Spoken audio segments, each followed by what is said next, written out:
Assalamualaikum warahmatullahi wabarakatuh. Perkenalkan, saya Siti Nurhaliza dari AM6B Malam dengan NIM 4112211038.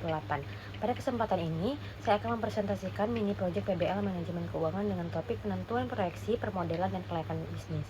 Fokus pada proyek ini adalah melakukan analisis keuangan dan teknikal terhadap 3 perusahaan yang terdaftar di BI, yaitu Goto, Gojek, Tokopedia Tbk atau Goto, WH Transportasi Indonesia atau WH, dan Batavia Prosperendo Trans Tbk atau BPTR.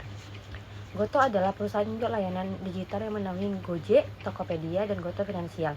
Didirikan pada tahun 2015, Goto kini memiliki lebih dari 55 juta pengguna di dalam dan luar negeri. WH adalah perusahaan jasa transportasi rental mobil dan perjalanan wisata, bagian dari grup Panorama Leisure, sudah go public sejak 2007.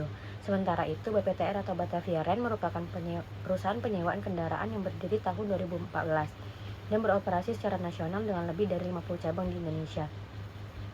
Yang pertama itu ada analisis fundamental. Saya menggunakan rasio profitabilitas untuk mengukur seberapa efisien perusahaan menghasilkan laba. Rasio yang digunakan antara lain gross profit margin (GPM), operating profit margin (OPM), net profit margin (NPM), return of asset, return of equity, dan return of investment. Goto mencatat seluruh rasio negatif di GPM-nya, OPM, NPM, dan ROI. Ini menunjukkan bahwa biaya operasional dan strategi subsidi yang masih sangat membebani, sehingga Goto belum efisien dan masih merugi. Sebaliknya, WH menunjukkan hasil terbaik dengan GPM, OPM, dan NPM positif. Ini berarti WH mampu mengelola biaya secara efisien dan menghasilkan laba yang bersih dan stabil. BPTR berada di posisi tengah dengan margin positif namun lebih rendah dari WH. Dari sini kita lihat bahwa secara profitabilitas WH adalah perusahaan yang paling sehat, sedangkan Goto masih dalam fase pembakaran uang untuk ekspansinya. Yang kedua ada analisis pasar atau market ratio. Rasio pasar mencerminkan bagaimana investor memandang perusahaannya. Saya menggunakan rasio EPS, PER, dan PBV. Goto memiliki EPS minus 85 dan PER minus 1,01 yang menandakan kerugian besar. Namun yang menarik adalah PBV dari Goto adalah 2,24 yang jauh lebih tinggi dibanding WH dan BPTR. Artinya, meskipun Goto merugi, pasar tetap menilai perusahaan ini tinggi karena brand, teknologi, dan investor sebesar seperti Google dan Alibaba. WH dan BPTR punya IPS dan PER positif, artinya sudah mencetak laba dan punya valuasi yang lebih masuk akal. PBV mereka rendah, yaitu 0,59 dan 0,54 yang menandakan under value atau persepsi pasar yang belum terlalu tinggi. Jadi dari sisi value pasarnya, Goto masih dianggap punya potensi, sedangkan meskipun belum terbukti dari sisi laba. Yang ketiga ada analisis likuiditas.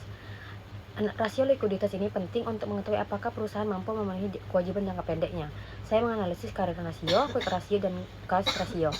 Goto dan WH memiliki current dan quick ratio di atas 2, artinya sangat liquid dan aman.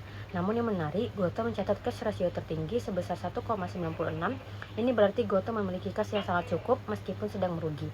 Sementara BPTR menunjukkan cash ratio hanya 0,45, artinya risiko likuiditasnya tinggi karena hanya 45% dari kewajiban jangka pendek dan yang bisa ditutup dengan cash. Yang kedua adalah analisis teknikal. Dari sisi teknikal, Goto sedang dalam tren bearish. Harga Rp64 berada di bawah semua garis MA dari MA5 hingga MA200. Sinyal teknikal juga menunjukkan bahwa sinyal jual ini berarti tekanan turun masih kuat. WH sempat menunjukkan kenaikan harga hingga Rp104, namun saat ini mengalami koreksi jangka pendek. MA jangka pendek memberikan sinyal jual, tetapi MA menengah masih mendukung tren naik. BPTR adalah saham yang performa teknikal paling positif. Harga naik signifikan dari Rp71 ke Rp87 dalam 5 hari. Hampir semua MA mendukung tren naik. RSI masih netral di angka 51 yang artinya masih ada ruang kenaikan. Saya melakukan 2 transaksi simulasi saham Goto. Yang pertama ada transaksi 1 yang saya beli di Rp67 per lembarnya dan saya jual di Rp64 per lembarnya. Di sini saya mengalami rugi Rp339. Di transaksi kedua saya membeli di Rp65 per lembar dan menjualnya di Rp64 per lembarnya. Di sini saya rugi Rp138. Kedua transaksi menunjukkan kerugian karena harga jual lebih rendah dari harga beli, ditambah biaya transaksi. Ini menunjukkan pentingnya pemahaman kondisi fundamental dan teknikal sebelum membeli saham.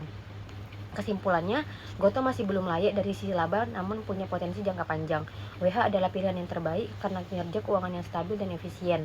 BPTR juga cukup baik terutama dalam jangka pendek secara teknikal. Presentasi ini menunjukkan bahwa dalam berinvestasi kita harus menggabungkan analisis fundamental dan teknikal untuk mengambil keputusan yang tepat. Terima kasih atas perhatiannya. Wassalamualaikum warahmatullahi wabarakatuh.